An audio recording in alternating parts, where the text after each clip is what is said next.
On an ordinary day, a lonely woman made an unexpected purchase, a wounded Apache. But little did she know, he carried the destiny she had long awaited. What seemed like a simple decision would soon become the most significant moment of her life. And you? What would you do if you discovered everything you've been searching for was right in front of you? Hey there, thanks for being here. Leave a like, subscribe, and tell us in the comments where you're watching from and what you think of the story. Let's keep going. The auctioneer's hammer echoed through the cold morning air, cutting through the nervous murmur of the crowd gathered in Millbrook's main square. Emma Carter adjusted the shawl around her shoulders, her fingers trembling not just from the October chill, but from the impossible decision that awaited her. Next lot, announced Mr. Whitman, his gruff voice slicing through the tense silence. Jack Turner, experienced in carpentry and farm work. Emma took a deep breath, feeling the weight of her last coins in her dress pocket. Beside her, Lucy tugged at her skirt, the 6-year-old's curious eyes fixed on the man approaching the small wooden platform. Jack Turner wasn't what she had expected. Tall, with broad shoulders that seemed to carry the weight of the world, he walked with a quiet dignity that contrasted sharply with his worn clothes, and the scar that ran from his left temple to the corner of his mouth. His eyes, however, were what struck her most. There was no pleading in them, only a calm acceptance of his fate. 20 pounds, someone murmured from the crowd. Emma closed her eyes for a moment, thinking of the crumbling farm, David's pending bills, the winter approaching relentlessly. 35 pounds. Her own voice surprised her, firm and clear in the cold morning air. The walk back to the farm stretched longer than usual, Emma's boots crunching against the frost-covered path while Jack Turner walked 3 paces behind, his small canvas bag slung over one shoulder. Lucy had grown shy after her initial curiosity, hiding behind Emma's skirts whenever the man's shadow fell across their path. "This is it," Emma said as they crested the small hill overlooking her property. The words came out more apologetically than she intended. The Carter farm sprawled before them. Like a wounded creature, the barn's roof sagged dangerously on one side. Several fence posts had collapsed, and the vegetable garden was overrun with weeds that had claimed victory over the last of the autumn harvest. The house itself, though structurally sound, bore the telltale signs of neglect: peeling paint, loose shutters, and a front porch that tilted slightly to the left. Jack stopped beside her, his gaze sweeping across the property with what appeared to be a surveyor's eye rather than judgment. Emma found herself holding her breath, waiting for some sign of disappointment or regret. "The foundation's solid," he said finally, his voice rougher than she expected, but not unkind. "Good bones." Something in her chest loosened. "David, my husband, he had plans to fix everything before." She let the sentence hang unfinished between them. "Plans are easy," Jack replied, adjusting the bag on his shoulder. "Work is harder." They continued down the path in silence. Lucy ran ahead to open the farmhouse door, disappearing inside with a boundless energy that only children seemed to possess. Emma paused at the threshold, suddenly aware of how strange this moment was, bringing a man she didn't know into the home she had shared with David, into the space where his absence still echoed in every corner. "There's a room above the barn," she said, not quite meeting Jack's eyes. "It's not much, but it's warm enough. Clean bedding, a wash basin. That'll do fine, ma'am." "Emma," she corrected quickly. "Just Emma." He nodded once, a small acknowledgement. That somehow felt significant. "What needs doing first?" Emma looked around the yard, overwhelmed by the sheer volume of necessary repairs. The approaching winter made every broken board and loose nail feel like a personal failure. I don't know where to start." Jack set his bag down and walked toward the barn, running his hand along a particularly damaged section of wall. "Roof first," he said, more to himself than to her. "Can't fix what's underneath if water keeps getting in. I should warn you," Emma called after him, surprising herself with the honesty. "I can only pay what we agreed for now. If I can't find a way to settle David's debts, Jack turned back to look at her, and for the first time, she caught something that might have been understanding in his expression. One day at a time. Emma. That's how most things get built. As he disappeared into the barn to inspect his new quarters, Emma stood in the doorway watching Lucy chase leaves that danced in the autumn wind. 35 pounds had bought her a stranger's labor, but something told her that Jack Turner might be worth far more than she had bargained for, or that she could afford to lose. The sound of hammering woke Emma before dawn. She lay in bed for a moment, disoriented by the rhythmic pounding that hadn't echoed across her property in months. Through the frost-covered window, she could make out Jack's silhouette against the barn. Already at work despite the early hour, she dressed quickly, pulling on David's old wool coat over her nightgown, and stepped into the crisp morning air. Jack had somehow managed to climb onto the barn roof, his movements careful but confident as he pulled away damaged shingles and examined the underlying structure. "You're up early," she called, her breath forming small clouds in the cold air. Jack paused in his work, looking down at her. "Light's the same whether it comes early or late. Might as well use it." Emma nodded, though something about his response suggested he wasn't used to sleeping well. She heard him moving around in the loft during the night, not pacing exactly, but restless in the way of someone whose dreams weren't peaceful. "I'll make breakfast," she offered. "You must be hungry." "Obliged." The single word carried more gratitude than lengthy thanks might have. Emma found herself almost smiling as she returned to the kitchen, where Lucy sat at the wooden table, her dark hair tangled from sleep. "Mama, why is the man fixing our roof?" "Because it needs fixing, sweetheart, and he knows how. Papa used to say he would fix it." Emma's hand stilled over the eggs she was cracking into the iron skillet. "Papa said a lot of things." Lucy considered this with a serious expression she wore when processing adult complexities. "Is the man going to stay?" "I don't know, Lucy. We'll see." The truth was more complicated than that. Emma had hired Jack for a month's work, but the list of repairs needed would take far longer than 30 days. She tried not to think about what would happen when her money ran out, when winter truly set in, when Gregory Stone made good on his increasingly frequent visits, and veiled threats about David's debts. An hour later, Jack appeared at the kitchen door, his face and hands scrubbed clean, but his clothes still bearing traces of dust and wood shavings. Emma gestured to the chair across from her, and he sat carefully, as if unused to eating at someone else's table.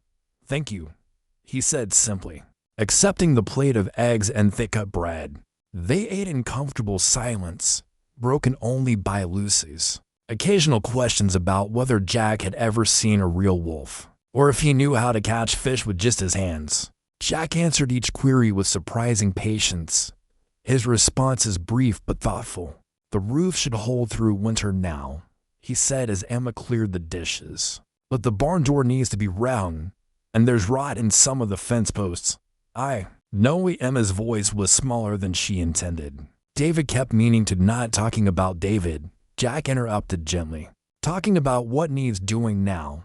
Something in his tone made Emma look at him more carefully. He was studying her with those steady eyes, and she had the unsettling feeling that he saw more than she was comfortable revealing. "I can't pay you for more than a month," she admitted, the words rushing out before she could stop them. "After that, I don't know what I'll do." Jack was quiet for a long moment, his callous hands wrapped around his coffee cup. "Month's what we agreed on," he said finally. "Let's see what a month brings." Outside, the autumn wind rattled the windows, and Emma found herself wondering if Jack Turner was the kind of man who kept his word, or if she'd made another mistake in judgment. Time would tell. But for now, the steady sound of his hammer against wood was the first hopeful sound the farm had heard in far too long. 3 days into Jack's employment, Gregory Stone arrived unannounced. Emma heard the carriage wheels crunching up the gravel path while she was hanging laundry, her hands numb from the cold water and autumn wind. Through the sheets flapping on the line, she watched Stone's polished black carriage pull to a stop near the front porch. its brass fittings gleaming despite the overcast sky. "Lucy, go inside," she called to her daughter, who was collecting fallen apples beneath the old tree. The child looked up, sensing the tension in her mother's voice, and obediently disappeared through the kitchen door. Stone emerged from his carriage with the calculated confidence of a man accustomed to getting what he wanted. His expensive wool coat and perfectly groomed beard seemed deliberately chosen to contrast with the humble surroundings of the farm that 45. He carried himself with the authority that came from owning half the businesses in Millbrook and holding mortgages on most of the rest. "Mrs. Carter," he said, tipping his hat with exaggerated courtesy. "Looking as lovely as ever, despite your circumstances." Emma didn't return his smile. "Mr. Stone, what brings you out here? Can't a neighbor pay a social call?" His eyes swept over the property, taking note of the repairs Jack had begun. "I see you've made some improvements. Must be expensive, hiring help in your situation." From the barn came the sound of Jack's saw cutting through wood. Stone's gaze shifted toward the noise, his expression sharpening with interest. "Who might that be? A hired hand?" "Temporarily." Stone stepped closer, and Emma fought the urge to back away. "That's actually fortuitous timing. You see, I've been thinking more about our previous conversation, about your difficulties. I'm managing. Fine, thank you." "Are you?" Stone's smile turned predatory. "Because I've heard talk in town about David's debts, about certain promissory notes that may have been overlooked in the settlement of his affairs." Emma's blood ran cold. "What are you talking about? Business? Investments, my dear? Partnerships that didn't quite work out the way your late husband promised? The kind of obligations that don't disappear just because a man dies?" The sawing from the barn had stopped, in the sudden silence. Emma became acutely aware of her isolation, just her and Lucy, alone with this man whose intentions had never been honorable. "I don't know anything about David's business dealings," she said carefully. "Of course not. Sweet, trusting wives rarely do." Stone's voice carried mock sympathy. "But ignorance doesn't absolve debt, unfortunately. However, I'm prepared to be generous. My offer of marriage still stands. Unite our properties, and all these troublesome financial complications simply disappear. I've told you before. Think of Lucy." Stone interrupted. "Winter's coming. You can't run this farm alone, and hired help costs money you don't have. Marry me, and she'll want for nothing a proper education, fine clothes, a secure future." Emma heard footsteps approaching from behind her but didn't turn around. She recognized Jack's measured gait, the way he moved without hurry but with purpose. "Everything all right here?" Jack's voice was calm, but there was something in it that made Stone's confident expression waver slightly. "Just having a conversation with Mrs. Carter," Stone replied, his tone cooling. "Private business." Jack stepped into Emma's peripheral vision, close enough that she could feel the warmth radiating from him after his work. His hands were still dusty from sawing, but his attention was entirely focused on Stone. "Seems like the kind of conversation that's reached its natural end," Jack said mildly. Stone's eyes narrowed as he assessed this new variable. "And you are someone who works here?" The simplicity of Jack's response seemed to irritate Stone more than any challenge might have. He turned back to Emma, his mask of courtesy slipping. "Think about what I've said, Mrs. Carter. These problems won't solve themselves, and my patience isn't infinite." He glanced meaningfully at Jack. "Neither is my tolerance for interference." As Stone climbed back into his carriage and drove away, Emma found herself trembling not from fear, but from anger. The implications of his visit were clear, and far more dangerous than she'd realized. "What did David get us into?" she whispered, more to herself than to Jack. Jack was quiet for a moment, watching the carriage disappear over the hill. "Men like that don't make threats unless they think they can follow through," he said finally. "You need to know what you're dealing with." Emma nodded, though the weight of that knowledge felt heavier than any debt David might have left behind that evening. Emma found herself unable to concentrate on mending Lucy's torn dress. Her needle slipped repeatedly, pricking her finger until small drops of blood spotted the fabric. Stone's words echoed in her mind, asterisk promissory notes that may have been overlooked. Asterisk. Lucy had fallen asleep hours ago, curled beneath her patchwork quilt with a rag doll Emma had sewn from David's old shirt. The house felt too quiet, too empty. Despite Jack's presence in the barn loft, Emma set aside her sewing and walked to David's small desk in the corner of the main room. She had avoided going through his papers thoroughly after the funeral, unable to bear the intimacy of sorting through a dead man's secrets. Now, Stone's visit made that avoidance feel like dangerous naivety. The desk drawers revealed the usual collection of farm records, receipts for seed and livestock, correspondence with the bank about routine matters, nothing that suggested the kind of business partnership Stone had mentioned. Emma was beginning to think Stone was bluffing when her fingers found a loose board. At the back of the bottom drawer, behind it lay a small leather portfolio she'd never seen before. The papers inside made her stomach turn cold. Promissory notes, bearing David's signature. Agreements for investments in ventures she couldn't even understand, railway speculation. Mining claims, something called agricultural futures. The amounts were staggering, far beyond what their modest farm could ever support. But it was the final document that made her hands shake. A partnership agreement with Gregory Stone, dated just 2 months before David's death. According to the terms, if David defaulted on his obligations, Stone would have claim not just to his investment returns, but to the farm itself as collateral. "Oh, David," she whispered to the empty room. "What did you do?" A soft knock at the door made her jump. Through the window, she could see Jack's silhouette on the porch, hat in hand. Emma quickly stuffed the papers back into their hiding place and opened the door. "Is everything all right? Saw your lamp burning late," Jack said simply. "Thought I'd check." The kindness in his voice nearly undid her composure. She stepped aside, and he entered the warm circle of lamplight, his presence somehow making the room feel less empty. "I found some papers," she said, the words tumbling out before she could stop them. "About David, about debts I never knew existed." Jack nodded as if he'd expected this. "Stone didn't strike me as a man who bluffs." Emma sank into David's chair, feeling the weight of her situation pressing down like a physical force. "I don't understand any of it. Railway investments, mining claims. David was a farmer. We grew corn and raised chickens. How did he get involved with such things?" "Men sometimes get seduced by the promise of easy money," Jack said quietly, "especially when what they have doesn't feel like enough." Something in his tone made Emma look at him more carefully. "You sound like you've seen it before." Jack was silent for a long moment, his gaze fixed on the dying embers in the fireplace. "My father lost our family's land to a man like Stone. Different name, same methods. Promises of partnership, then legal complications when things went wrong. What happened? Father died working another man's fields, trying to earn back what he'd lost. Never did."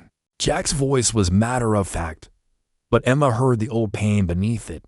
"That's when I learned that some kinds of debt aren't just about money." Emma felt a chill that had nothing to do with the autumn night. "Stone wants me to marry him. He says it would solve everything. It would solve his problems," Jack corrected.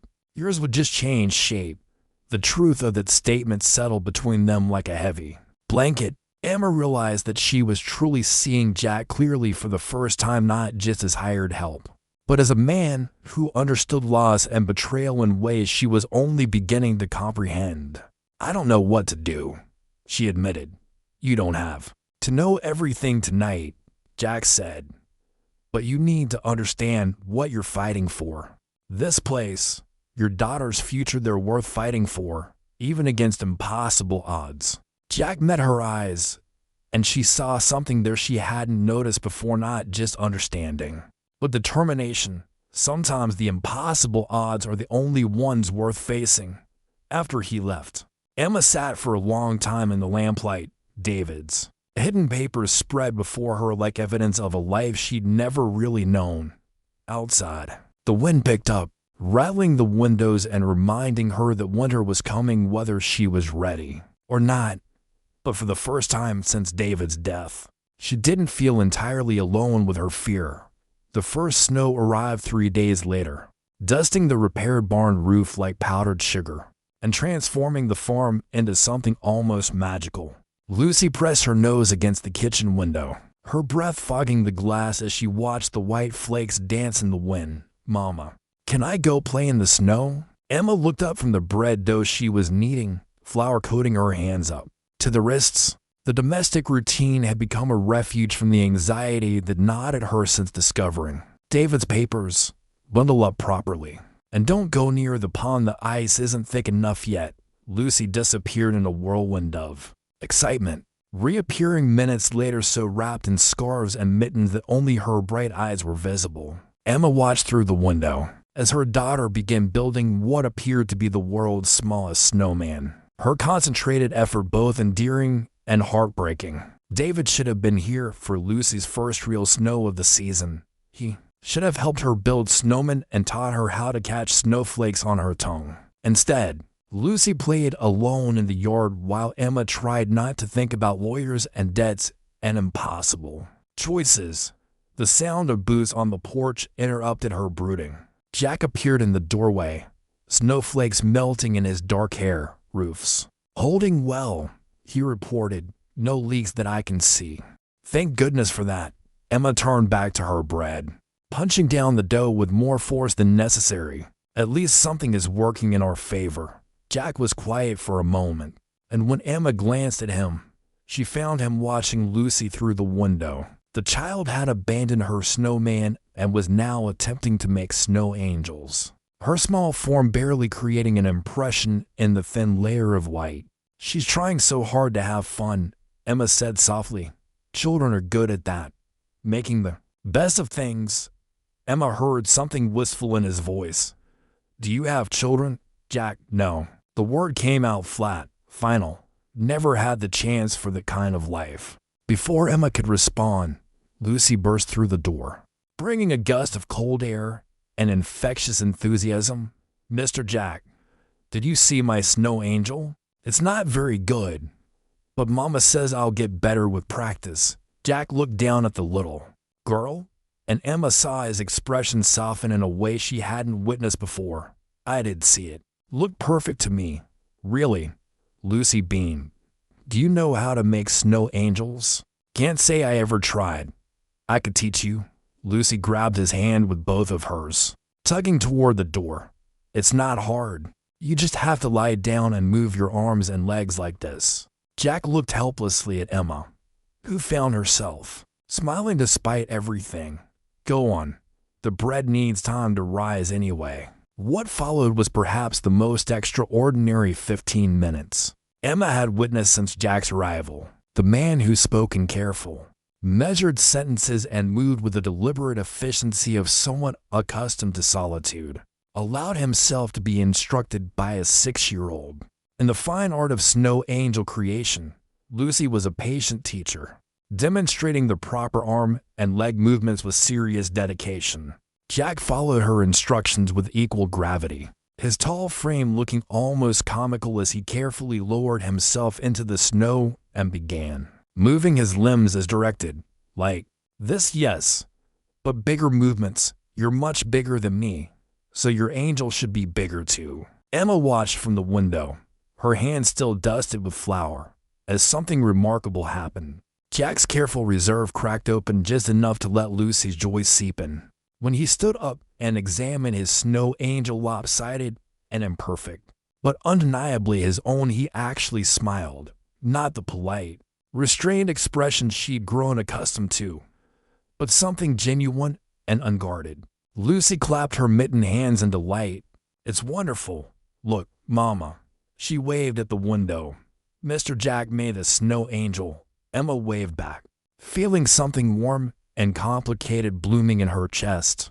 This was what Lucy had been missing, not just a father figure, but someone who would enter her world with the seriousness it deserved. when they came back inside. Cheeks red with cold and snow clinging to their clothes, the kitchen felt fuller somehow. Lucy chattered excitedly about snow angel techniques while Jack listened with the kind of attention most adults reserved for far more important matters. "Can we make more tomorrow, Mr. Jack? If it keeps snowing," he promised. As Emma served warm soup and fresh bread, she found herself stealing glances at Jack, seeing him differently now. The man who had arrived at her farm as hired help was becoming something else. Someone who could find wonder in a child's simple pleasure. Someone who understood that small miracles were often the most important ones of all. The second week of November brought news that changed everything Emma thought she knew about her husband's death. Mrs. Henley from the general store arrived on horseback just after breakfast, her usually cheerful face grave with the weight of information she carried. Emma invited her in for tea, but the older woman declined, clearly uncomfortable with her mission. "I don't know if I should be telling you this," Mrs. Henley began, wrapping her woolen shawl tighter against the morning chill, "but my conscience won't let me stay quiet." Emma's stomach clenched. "What is it?" "It's about David. About the day he died." Mrs. Henley glanced around nervously, as if expecting someone to emerge from the barn or the fields. "My nephew works at the telegraph office in the county seat. He saw a message that came through the day before the accident." "What kind of message?" "A warning from someone in Boston, telling David that certain investors were looking for him, that he should make arrangements for his safety." The words hit Emma like a physical blow. She gripped the porch railing, her knuckles white against the weathered wood. "Are you saying David knew he was in danger?" "I'm saying the accident might not have been an accident at all." Mrs. Henley's voice dropped to a whisper. "There were men asking questions in town that we strangers, well-dressed types who didn't belong in Millbrook." Emma felt the world tilting beneath her feet. David's death, a wagon overturned on a steep curve. His body found in the creek below had seemed like a cruel stroke of misfortune. Random, senseless, but explainable. Now Mrs. Henley was suggesting something far more sinister. "Why are you telling me this now?" "Because Gregory Stone's been asking questions about what David might have left behind, what you might know about his business dealings, and because—" Mrs. Henley hesitated, then continued in a rush, "because I heard him talking to Sheriff Morrison about having you declared an unfit mother, about Lucy needing a stable home environment." The teacup slipped from Emma's hands, shattering against the porch boards. Lucy, playing with her cornhusk doll nearby, looked up in alarm. "It's all right, sweetheart," Emma managed, though nothing felt all right, just clumsy. After Mrs. Henley left, Emma sat on the porch steps, staring at the broken china and trying to process what she'd learned. David hadn't just been reckless with money, he'd been involved in something dangerous enough to get him killed. And now Stone was threatening not just her property, but Lucy herself. "Emma?" She looked up to find Jack approaching from the barn, concern evident in his expression. The sight of him, solid, reliable, present, made something in her chest loosen slightly. "I just learned that David's death might not have been an accident," she said without preamble, "and that Gregory Stone is trying to have Lucy taken away from me." Jack's expression darkened. He sat down beside her on the steps, close enough that she could feel his warmth. "Tell me everything," he said simply. Emma recounted Mrs. Henley's visit, watching Jack's face grow increasingly grim. When she finished, he was quiet for a long moment, his hands clasped tightly between his knees. "There's something I need to tell you," he said finally. "Something I should have mentioned before." Emma's heart began to race. "What?" "I knew David, not well, but we met once, about 6 months before he died. He came to me asking for help, said he was in trouble and needed someone he could trust." The admission hung between them like a physical presence. Emma stared at Jack, trying to process this new information. "You knew him, and you didn't think to mention this when you came to work here?" "He made me promise not to involve you unless something happened to him. Said you didn't know about his troubles." and he wanted to keep it that way if possible. What kind of help did he want? Jack was quiet for so long that Emma wondered if he would answer. When he finally spoke, his voice was heavy with regret. He wanted me to look after you and Lucy if anything happened to him. He gave me an address where I could find you, told me about the farm, said he'd set aside money for your protection, but that it was hidden where Stone couldn't find it. Emma felt as though the ground had shifted beneath her entirely. You mean, you didn't just happen to be at that auction? Jack met her eyes, and she saw the truth there before he spoke. No, Emma, I came to Millbrook looking for you. I've been trying to keep the promise I made to your husband. Emma stood up so abruptly that Lucy looked over from her play, sensing the sudden tension in the air. The broken teacup fragments crunched under Emma's boots as she paced to the far end of the porch, her mind reeling with Jack's revelation. So, this was all. What an elaborate charade. Her voice was controlled, but Jack could hear the hurt beneath it. Everything you've done here, everything you've said, was any of it real? Jack remained seated on the steps, his hands still clasped tightly. The work was real. The repairs, the concern for you and Lucy, that was all real, but built on a lie. Emma turned to face him, her arms crossed defensively. You let me think I was hiring a stranger. You let me worry about paying you when you apparently had some obligation to be here anyway. David gave me money for your protection, yes, but that ran out weeks ago. Then why did you stay? The question hung in the cold air between them. Jack looked up at Emma, and she saw something vulnerable in his expression that made her anger waver despite herself, because somewhere along the way, it stopped being about a promise to a dead man. He said quietly, it became about you, about Lucy, about this place. Emma felt her resolve crack slightly, but the betrayal still stung. How can I trust anything you say now? How do I know what's real and what's just duty? Before Jack could answer, Lucy bounded over to them, her cheeks pink from the cold air and her eyes bright with innocent curiosity. Mama, why do you look sad? Did you hurt yourself when you dropped the cup? Emma knelt down to Lucy's level, forcing a smile. I'm fine, sweetheart. Just having a grown-up conversation with Mr. Jack. Are you mad at him? Lucy's question was direct in the way only children could manage. Emma glanced at Jack, who was watching the interaction with careful attention. No, Lucy, not mad, just surprised by something he told me. Lucy considered this with her usual seriousness. Papa used to say surprises could be good or bad, but you couldn't tell which until later. The simple wisdom of her daughter's words hit Emma unexpectedly hard. David had said that, she remembered now. It was one of his favorite sayings, usually delivered with that charming smile that had made her fall in love with him in the first place. The same charm that had apparently led him into dangerous territory she'd never suspected. Why don't you go inside and warm up?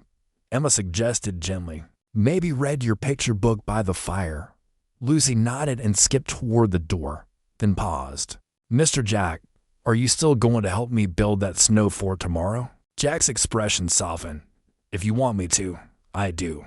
Mama, Mr. Jack promised to show me how to make the walls really strong.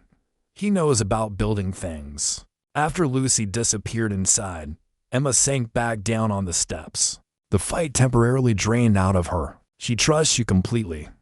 I wouldn't do anything to hurt her trust, or yours. Emma studied Jack's profile in the pale afternoon light. The scar across his cheek seemed more prominent when he was troubled, and his hands, those careful, capable hands that had repaired so much around her farm, rested uneasily on his knees. Tell me about the money David gave you, she said finally. Enough to cover basic expenses for a few months, food, supplies, wages for temporary work.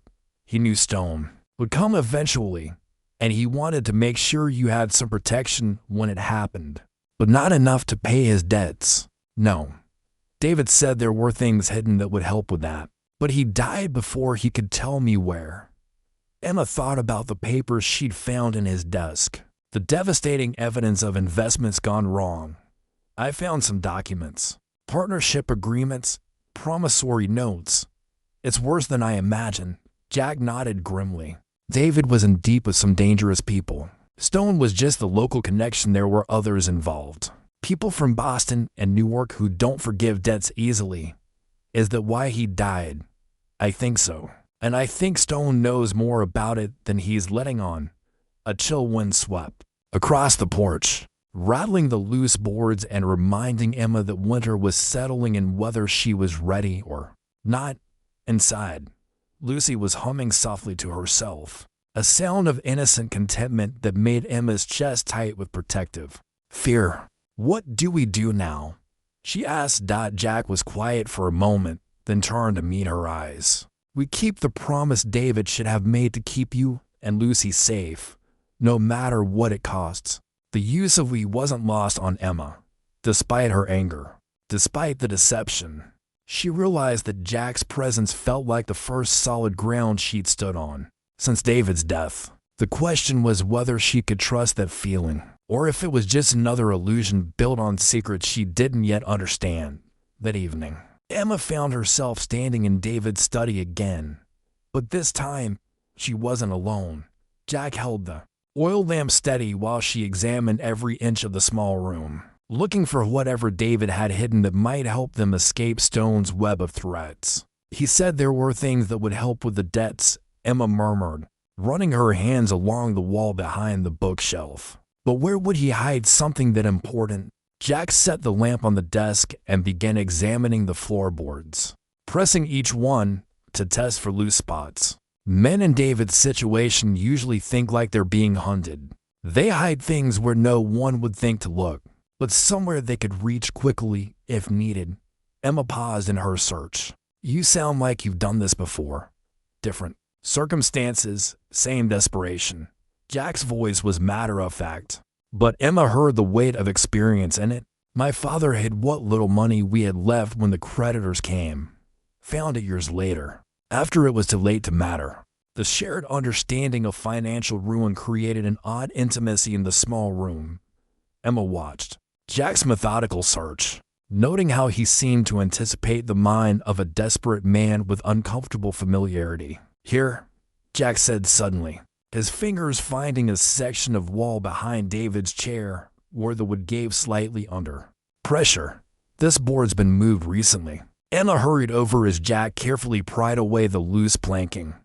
Behind it was a small cavity containing a leather satchel that looked far more substantial than the portfolio of debts she discovered earlier. With trembling hands, Emma opened the satchel. Inside were documents that made her gasp, not more evidence of David's failures, but proof of something entirely different. Land deeds for property she didn't know they owned. Bank certificates from institutions in Boston and Hartford, and most surprisingly, a detailed ledger showing that David had been systematically hiding assets from his creditors for months before his death. Emma, Jack said quietly, studying one of the documents over her shoulder. Look at this. He was holding a letter in David's handwriting, addressed to her but never sent. Emma took it with shaking fingers and read aloud. Asterisk, my dearest Emma, if you are reading this, then my worst fears have come to pass and I am no longer there to protect you and Lucy. I know you must hate me for the mess I've made, for the secrets I kept, but everything I did was to secure a better future for our family. The investments that went wrong were only part of the story. There were other ventures, successful ones, that I kept hidden from men like Stone. What you'll find here should be enough to pay off the legitimate debts and give you and Lucy security for years to come. The man who brings you this information is someone I trust with my life and yours. Listen to him. Love, David. Asterisk. Emma sank into David's chair, the letter still in her hands. He knew. She whispered. He knew what was going to happen to him. Jack was examining the bank certificates, his expression growing increasingly amazed. Emma, do you understand what this means? These accounts alone contain more money than Stone claims David owed him. And these land deeds, David owned property in 3 different states. But why hide it? Why let me think we were destitute? Because Stone and his associates were watching everything David did openly. If they'd known about these assets, they would have found ways to claim them too. Jack looked up from the documents. David played a dangerous game, but he played it smart. He made them think he had nothing left to take while actually securing your future. Emma stood up abruptly, walking to the window that looked out over the farm. In the lamplight, she could see the repairs Jack had made, the straight lines of the new roof, the solid fence posts, the order he'd brought to what had seemed like chaos. "I've spent months thinking David abandoned us," she said softly, thinking he was selfish and reckless and left us with nothing but his mistakes. He made mistakes. Jack agreed, big ones. But abandoning you wasn't one of them. Emma turned back to face him, seeing not just the man who'd been hired to help her, or even the stranger who'd arrived with a promise to fulfill, but someone who understood the complexity of loyalty and love and the desperate measures people took to protect those they cared about. "What happens now?" she asked. Jack gathered the documents carefully, his movements deliberate and protective. "Now we make sure Stone never gets his hands on any of this, and we find a way to use what David left you to build the life he wanted you to have outside."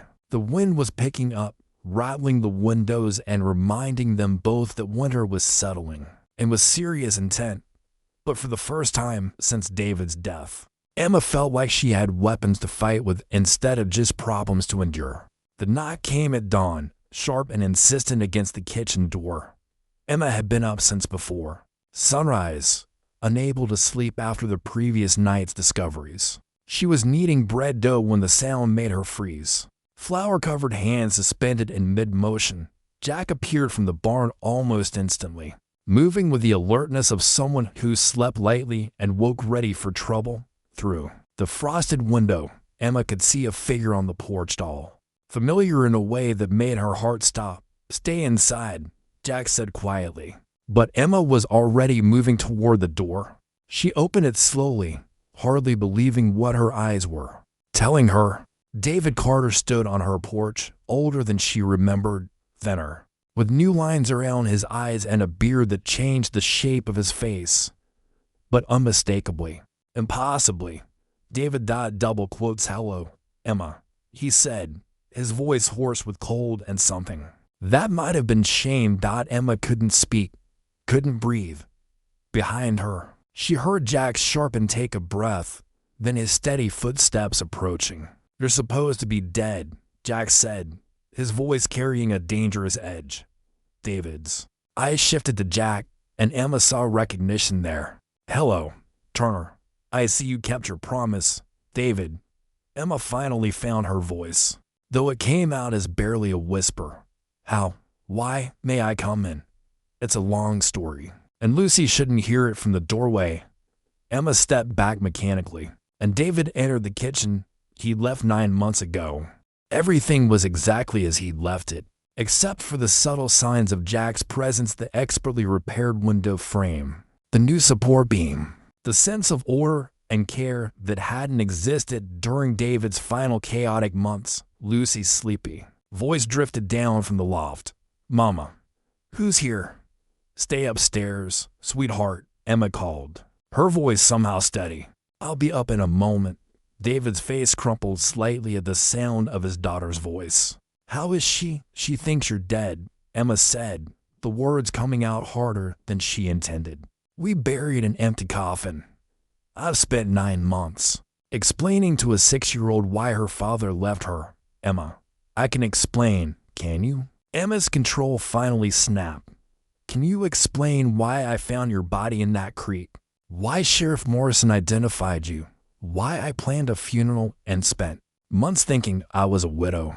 David glanced nervously at Jack, who stood with his arms crossed, blocking the path to both the door and the stairs. "It wasn't my body they found. It was someone else, someone who was already dead, who looked enough like me to serve the purpose." "Whose body?" Jack's voice was deadly quiet. "A drifter. Found him frozen near the river. Same height, same build. The face was damaged from the cold and the water. Easy enough to switch our belongings." Emma sank into a chair, her legs suddenly unable to support her. You let me bury a stranger thinking it was you. I had to disappear, Emma. There were men coming for me, dangerous men who wouldn't hesitate to hurt you and Lucy to get to me. My death was the only way to protect you. Protect us." Emma's voice rose despite her effort to keep quiet. "You left us with nothing, with debts we couldn't pay and threats we didn't understand. I left you with Turner, and with resources you'd find when you needed them." Jack stepped forward, his posture tense. "Where have you been for 9 months, David?" "Boston, New York, trying to make things right, trying to find a way to come back safely." David looked between them, and Emma saw him notice something in their interaction of familiarity, a protectiveness that hadn't existed before. "I see things have changed here." The implication in his tone made Emma's cheeks flush, but also made her angry.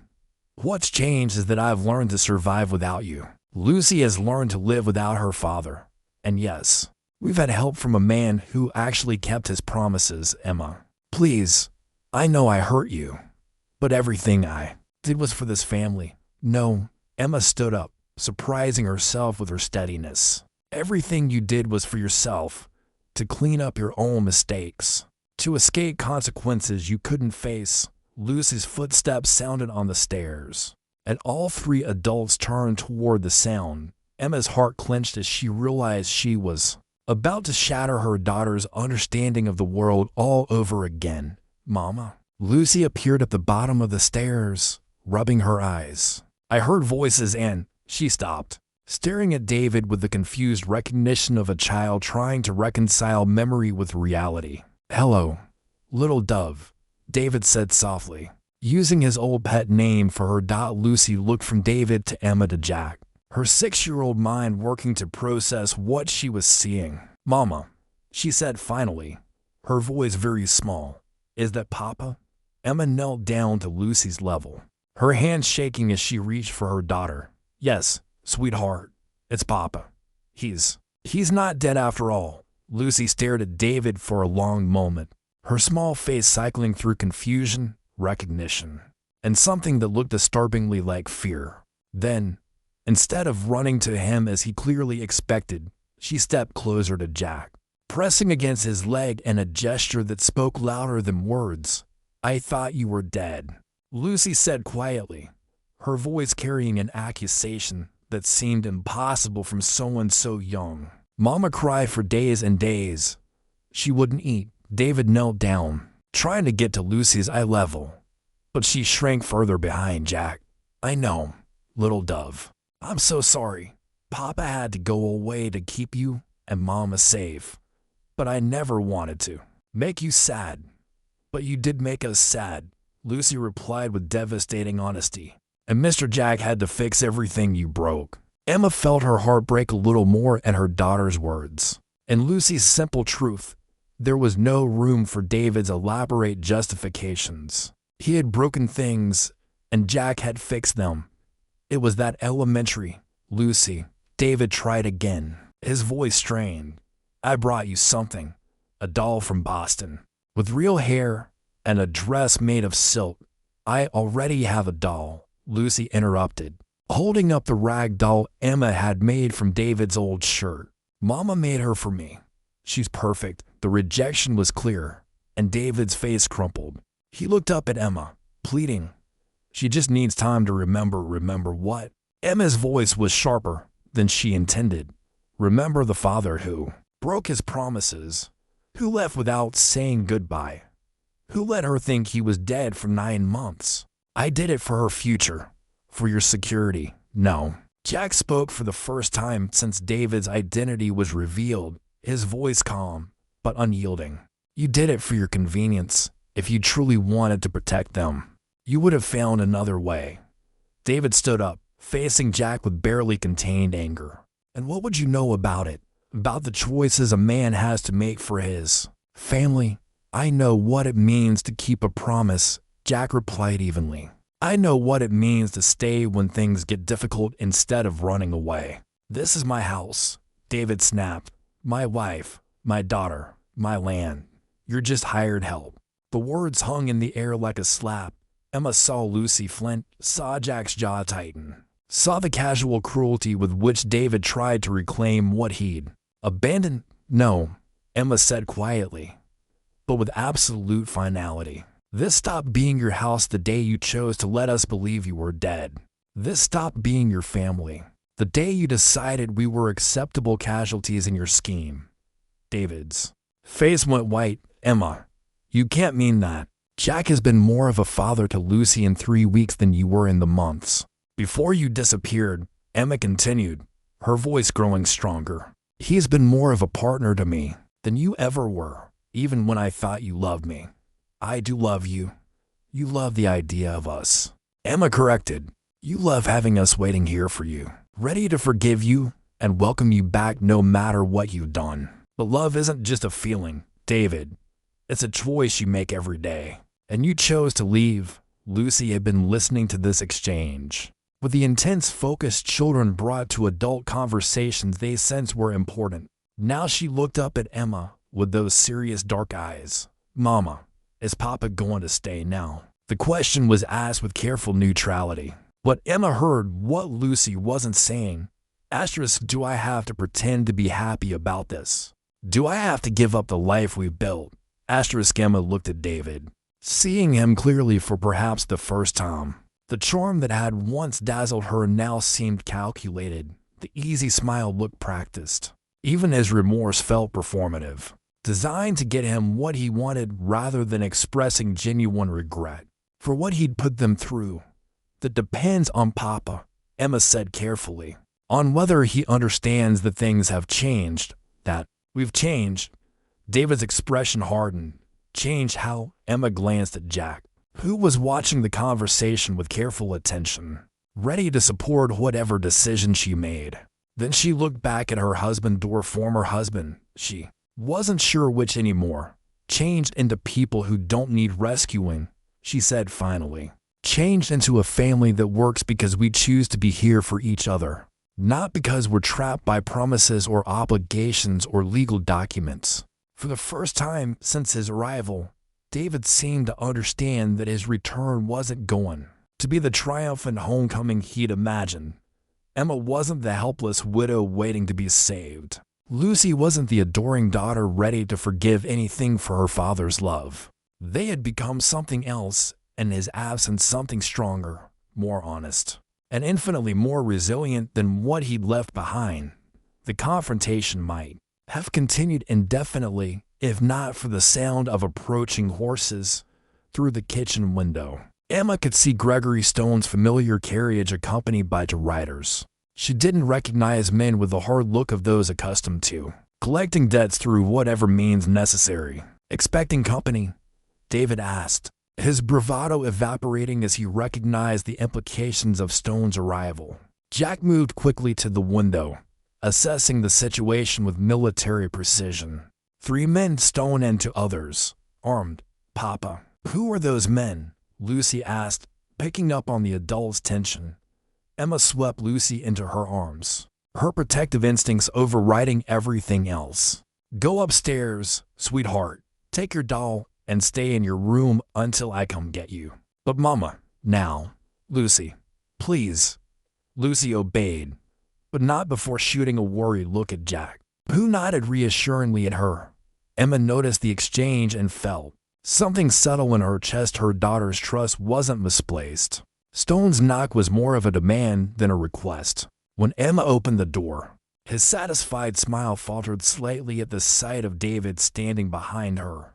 Well, Stone said, recovering quickly. David Carter, back from the dead.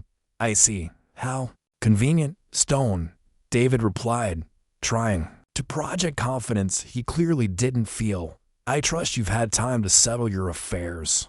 There are still matters to discuss regarding your pending obligations. Actually, Emma said, her voice steady.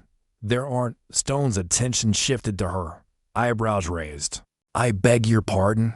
Emma walked to David's desk and retrieved the leather satchel they'd found the night before. With deliberate calm, she spread the documents across the kitchen table, the bank certificates, land deeds, and David's detailed accounting of his hidden assets. David's debts were real, Emma said, but so were his assets. These accounts contained more than enough to satisfy any legitimate claims against his estate. Stone's face went through several rapid changes of expression as he examined the documents. Behind him, his companion shifted restlessly, clearly uncomfortable with this unexpected development. These could be forgeries, Stone said finally, but his voice lacked conviction. They're not, Jack said quietly. And I'm guessing you already knew about at least some of them. Stone's eyes snapped to Jack, and Emma saw recognition there. Who exactly are you, Mr. Turner? Jack Turner. Jack's voice carried an edge Emma hadn't heard before. And I know quite a bit about men like you, Stone. Men who prey on desperate families and use legal loopholes to steal what isn't theirs. I resent the implication. The truth isn't an implication, Jack interrupted. David made mistakes, but he wasn't stupid. He knew you'd try to claim everything if he disappeared.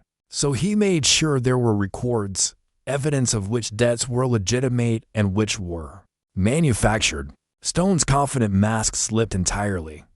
You can't prove, can I? Jack pulled out a folded paper Emma hadn't seen before. Funny thing about desperate men, they sometimes write letters to people they trust.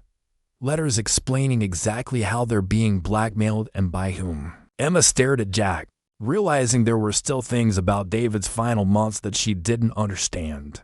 David himself looked pale, whether from fear or recognition, she couldn't tell. What do you want? Stone asked, his voice tight with barely controlled anger. Justice, Emma said simply. David owes legitimate creditors, and those debts will be paid. But the fabricated claims, the threats, the attempts to steal our land through legal manipulation, those end now. And if I refuse? Jack stepped forward, and something in his posture made Stone's companions instinctively reach for their weapons. Then we take David's evidence to the county sheriff and to the federal marshals in Boston, who've been very interested in certain fraudulent investment schemes. The silence stretched taut as Stone weighed his options. Emma could feel David watching the exchange with growing amazement, as if he'd never expected anyone to fight back on his behalf. Finally, Stone straightened his coat and forced his practiced smile back into place. Perhaps we can come to some arrangement, a settlement that satisfies everyone involved. The arrangement, Emma said firmly, is that you accept payment for David's actual debts and leave us alone forever. Stone looked around the room one more time at Emma's determined face, at Jack's protective stance, at the documents that destroyed his scheme. Man nodded curtly. Very well. I'll have the paperwork drawn up. After Stone and his men left, the kitchen felt strangely empty. David slumped into a chair, looking older than his years. How did you know? He asked Jack. About the letters, the evidence. Because, Jack said quietly, I was the one you sent them to.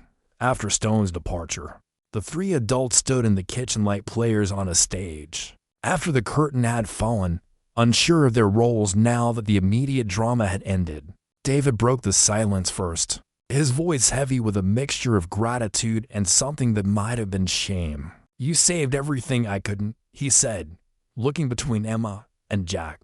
My family, my land, even my reputation. We saved what mattered to us, Emma corrected quietly. That's different. David flinched at the distinction, but didn't argue.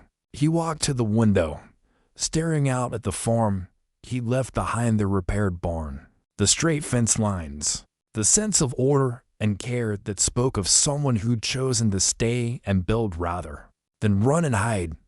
I know you think I'm a coward, he said without turning around.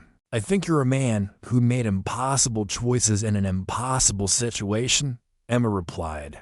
But I also think you made them alone, without considering that Lucy and I might have chosen to face those dangers together, rather than be protected through deception. Jack remained silent, but Emma could feel his presence like an anchor, steady and reliable in a way she'd never experienced before David's return. David turned back to face them. What I don't understand is why. Why you stayed, he said to Jack. Why you fought for them. Why you cared. Jack was quiet for a long moment, his eyes meeting Emma's briefly before he answered. Because they deserved someone who would. Because Lucy needed to know that not all men abandon their promises. And because, he paused, and Emma held her breath. Because somewhere along the way, I stopped doing this for you and started doing it for them, for us. The word us hung in the air like a confession. Emma felt her heart skip, not from shock, but from recognition of something she'd been afraid to acknowledge even to herself. David's face went white. Emma, surely you can't. We're married. We have a child together. We have history.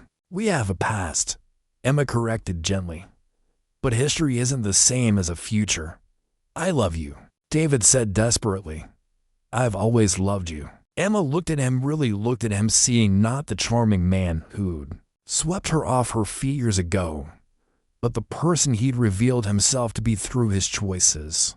The man who solved problems by running from them, who protected people by lying to them, who loved in theory but failed in practice. I know, you do, she said softly. But David, love isn't enough, not by itself. Love has to be paired with trust, with respect, with a daily choice to show up and do the work. I can change. I can be different, maybe. But I've already changed. Lucy has changed. We've become people who don't need to be rescued or protected from the truth. We've become people who face things together. From upstairs came the sound of Lucy's footsteps, pacing back and forth in her room. Emma knew her daughter was listening, trying to understand what these adult conversations meant for her small world. What about Lucy? David asked, grasping at the last argument he had. She needs her father. She needs a father. Emma agreed. Someone reliable and present and honest. Someone who keeps their word. She glanced at Jack, who was watching her with careful attention. She's found that in him. David's voice cracked. Emma, you barely know him. I know he stayed when staying was hard. I know he fixed what was broken without being asked. I know Lucy feels safe with him, and she trusts his promises. Emma's voice grew stronger with each word. I know that when I needed someone to stand beside me and fight, he was there. That's more than knowing someone for years, David. That's knowing what they're made of. Jack stepped forward then, not toward Emma, but toward David. When he spoke, his voice was gentle but firm. You asked me to protect them. If something happened to you, I did that. But somewhere along the way, it became about more than a promise to a dead man. It became about building a life with people who wanted me there. He paused. The question isn't whether I'll leave, David. It's whether you can accept that your place here isn't the same as the one you left behind. Emma felt tears prick her eyes, not from sadness, but from the clarity of finally understanding what she wanted, not the security of familiar love, but the strength of chosen partnership, not the comfort of old promises, but the courage of new ones. I'm sorry, David, she said quietly, but I can't go back to being the woman who waited for you to come home. I won't ask Lucy to pretend this year never happened. We've built something real here, something honest, and I won't give that up for something that only existed in memory. David stared at her for a long moment, then nodded slowly. The defeat in his posture was complete, but also, somehow, accepting. I'll stay in town tonight, he said finally. Figure out what comes next. As he gathered his few belongings, Emma felt not triumph, but a deep sadness for the man he might have been, and relief for the life she'd chosen instead. In the way Jack listened when Lucy told elaborate stories about her doll's adventures, in the steady rhythm of his work around the farm, fixing not just what was broken, but improving what was merely adequate, in the quiet conversations they shared after Lucy was asleep, planning for the future with the confidence of people who trusted each other completely. Mama, come see, Lucy called out, her voice bright with excitement.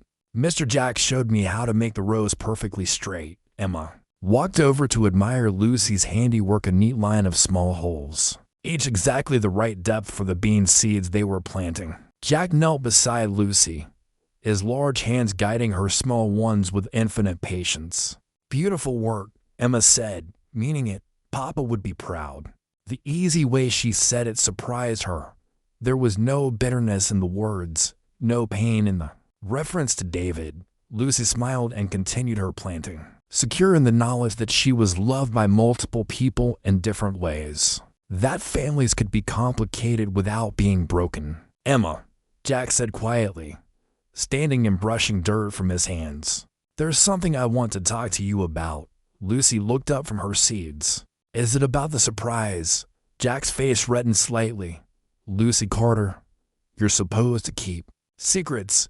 I am keeping it. I didn't tell Mama what the surprise is, just that there is one. Emma looked between them, noting the conspiratorial gleam in Lucy's eyes and the nervous energy in Jack's posture. What surprise? Close your eyes, Lucy commanded, bouncing with excitement. And don't peek. Emma obeyed, hearing whispered conversation and careful footsteps. When Lucy told her to open her eyes, Jack was standing in front of her, holding something small and simple in his hands. It was a ring not ornate or expensive, but beautiful in its simplicity. Carved from what looked like cherry wood, it was polished smooth and fitted with a small, clear stone that caught the afternoon light. I made it myself, Jack said, his voice rougher than usual, from wood from the old apple tree, and Lucy helped me find the stone by the creek. He took a breath. Emma Carter, I know we didn't start this the conventional way, and I know the path here wasn't easy for any of us, but I can't imagine my life without you and Lucy in it. Will you marry me? Emma felt her heart swell with a joy so complete it took her breath away. This wasn't the desperate proposal of a man trying to solve problems or claim ownership. This was the quiet offering of someone who wanted to build a life together, one day at a time, one choice at a time.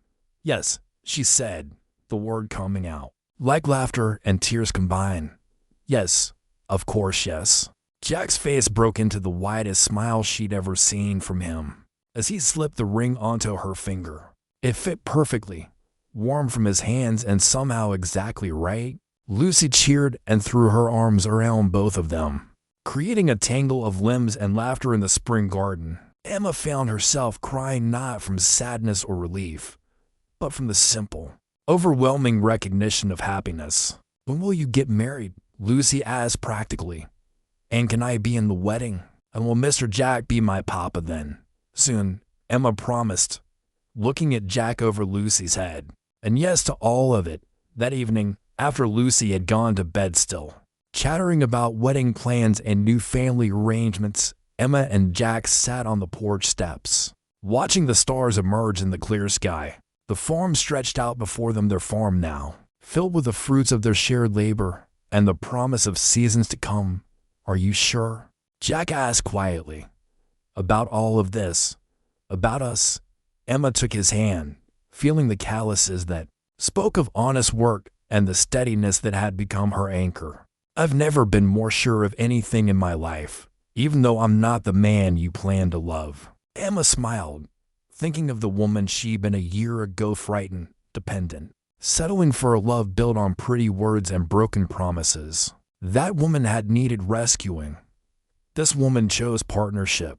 You're exactly the man I needed to find, she said, the man I was meant to love. Above them, the stars wheeled in their ancient patterns, and the future stretched out like an unplanted field, full of possibilities they would tend together. Thanks for watching. Don't forget to like, subscribe, and share your thoughts in the comments. See you in the next story.